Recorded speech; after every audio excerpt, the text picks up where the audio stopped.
भगवान श्री कृष्ण से अर्जुन ने कहा कि प्रभु, पौष मास के शुक्ल पक्ष की एकादशी के विषय में बहुत कुछ सुना है, लेकिन आपके श्रीमुख से सुनना चाहता हूँ। पुत्रदा एकादशी का महात्म्य सुनाने की कृपा करें। तब श्री कृष्ण ने कहा कि पुत्रदा एकादशी निसंतान को संतान देने में बड़ी सहायता देती। श्री कृष्ण ने कहा, पौष मास के शुक्ल पक्ष की एकादशी के बारे में अर्जुन ने पूछा है। प्रत्येक एकादशी पाप नाशिनी है, पुण्यदायिनी है, मनोरथ पूर्ण करती है, लेकिन इस एकादशी की विशेषता यह है कि भद्रवती नगर के राजा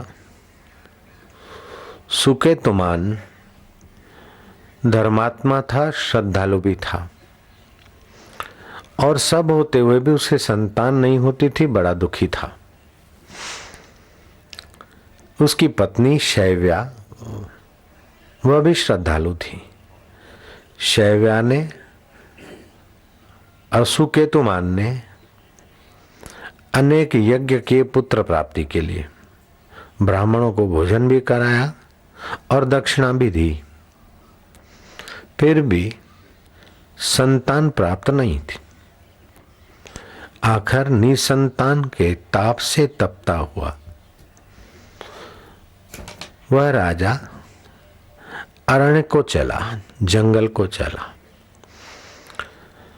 चलते चलते भर दोपहरी को प्यास लगी। दूर कोई ध्वजा लहरा रही थी, किसी ऋषि के आश्रम की खबर दे रही थी वो ध्वजा, अर्थात झंडा। राजा वहां पहुंचा। आश्रम के मुख्य संत की कुटीर के दरवाजे पर ही देवयोग से पहुंचा। बोले, कोई है साधु महात्मा, कृपा करें, मुझ भूखे प्यासे को जलपान कराएं। उस आश्रम के अधिष्ठाता महाराज विश्वदेव थे। राजा का कुमलाया चेहरा और प्यास की आवश्यक अवस्था देखकर मुनि के हृदय में दया आई कि राजन, तुम ऐसे थके प्यासे इधर इस तरीके से कैसे?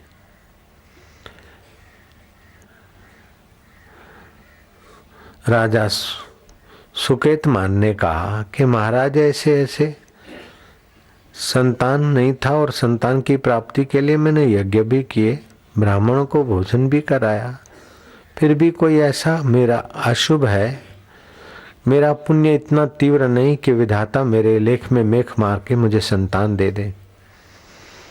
उद्विग्न सा हो गया था तो चल पड़ा।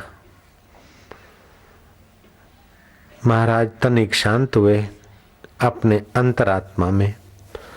श्री कृष्ण कहते, अर्जुन ध्यान से सुनो।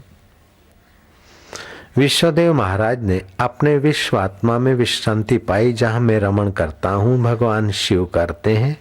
ब्रह्मा आदि देव जिस आनंद के अमृत में सराबोर रहते, उस विश्वदेव मुनि ने अपने आनंद स्वरूप सच्चिदानंद ब्रह्म में विश्रांति पाई और कहा कि राजन, आज तो एकादशी की तिथि है और ये एकादशी पुत्रदा है, तुमने कुछ खाया है? बोले, महाराज सुबह ऐसे ही निराने चल पड़ा हूं, अभी तक कुछ खाया नहीं।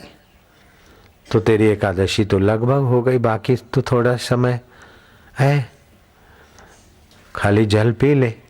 ये तो पुत्रदा एकादशी है। ये पुत्रदा एकादशी पापों को तो क्षय करती है, लेकिन पुत्र प्रदान करती है, इसलिए इस एकादशी का नाम पुत्रदा एकादशी है।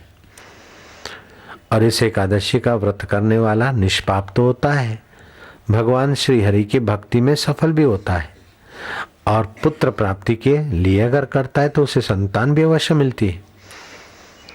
राजन, वो व्यक्ति धनवान भी होता है, यशस्वी भी होता है। अगर पुत्रदा एकादशी प्रभु प्राप्ति के लिए करता है तो परमात्मा सुख रूपी पुत्र भी उसके अंतःकरण में आ उभरता है। इस पुत्रदा एकादशी का व्रत करने वाला व्यक्ति अर्थ चाहे तो अर्थ में, धर्म चाहे तो धर्म में, कामना पूर्ति चाहे तो कामना पूर्ति में, पुत्र प्राप्ति आदि अगर मोक्ष के लिए भी करता है तभी भी ये पुत्रदा एकादशी का पुण्य उसे मोक्ष में भी आगे बढ़ाता है।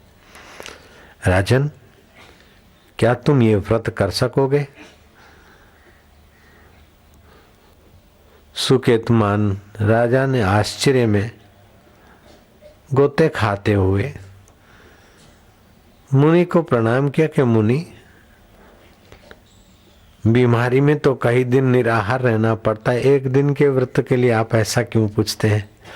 मुझे अगर पहले पता होता तो मैं पहले ही लाभ उठाता, लेकिन आज का अर्ध एकादशी का उपवास भी आप जैसे ज्ञानवान के द्वार तक, दर्शन तक पहुंचाया और ये मुझे एकादशी के व्रत की महिमा का पता चला।